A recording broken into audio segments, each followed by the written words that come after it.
Shalom, my dear brothers and sisters in Christ. Let us dive into the Word. Today's Gospel reading is known as Jesus feeds the 5,000. And most of us, myself included, we know this as the miracle of the 5 loaves and 2 fish. Now, this Gospel passage, this miracle, has such a significance that it is recorded in all 4 Gospels in the Bible.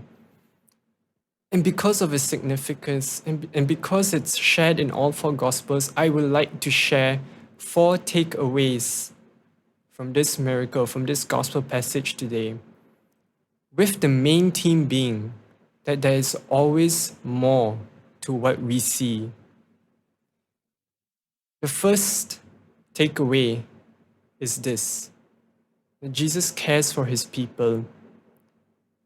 Not only did he feed 5,000 people, but he also taught them. He also cured the sick. And he did all that because he pitied them. He cared for them. He showed there and then that he was the good shepherd looking after his flock. And likewise, God, in today's first reading, he was feeding his people, the Israelites, while they were in the desert for 40 years with manna from heaven. And yes, the Israelites complain like some of us do when we don't get what we want and when we want something more. We ask God that, God, give me something more. But we fail to see what's in front of us, the blessings that God has already given us. Because there's always more to what we see. Which brings me to my second point. Sometimes, just like the disciples in today's gospel, we look at what we already have and we tend to see the scarcity in the material things that we have. And likewise, in today's gospel, the disciples, they told Jesus that they should send away the crowds because they can't feed them. They only have 5 loaves and 2 fish. But Jesus knew what he was going to do. And he challenged the disciples, and he challenges us today as well. Stop looking at the scarcity in our lives and look at the abundance of blessings that God has already given to us. For an example, we might be lacking in financials, but instead God blesses us with abundance of good health, especially in a time like this in the midst of a pandemic.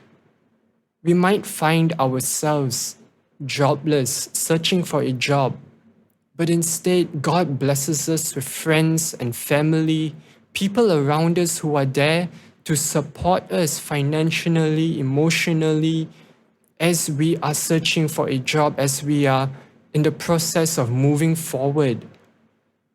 There is always more to what we see. The third point that we can take away from today's gospel, it comes from the words when the disciples go up to Jesus and tell him that, we need to feed these people. And Jesus tells his disciples this: you give them something to eat. Or in some other translations of the gospel, it says, give them something to eat yourselves. Yes, Jesus knows that he is going to perform this miracle of multiplying the loaves and the fish in order to feed the 5,000. But Jesus asks his disciples to take that first step. Likewise, Jesus is asking us today to take that first step in reaching out to others, to giving to others, to feed the hungry, to those who are in need of help. Jesus is asking us, he's telling us, you give them something to eat, and I will multiply it. Which brings me to the last takeaway for today. Whatever we have, the little that we can give, our 5 loaves and 2 fish. We know it's little. We might think it might not be enough to help everyone out there. But Jesus took those 5 loaves and 2 fish and he multiplied them. And he will do the same with our charity, with our generosity. He will take whatever 5 loaves and 2 fish that we have to offer and he will multiply it. Even if it's an act of kindness towards one person, Jesus will take and multiply that, because even an act of kindness to one person can be multiplied when that person performs another act of kindness towards another person, and that person starts passing it on and on and on until it's a chain event of acts of kindness all around.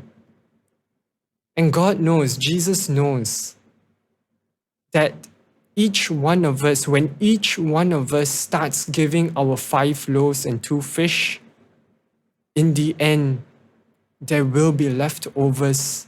There will be leftovers more than enough to fill up in 12 baskets.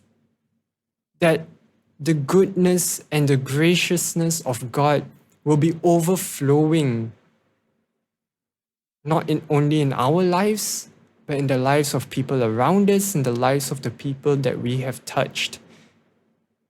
And so, my brothers and sisters, there is always more to what we see.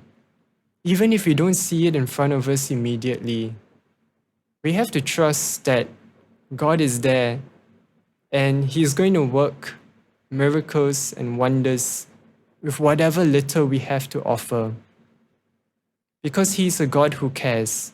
He's a God who feeds His people. Shalom, my dear brothers and sisters, and have a blessed day.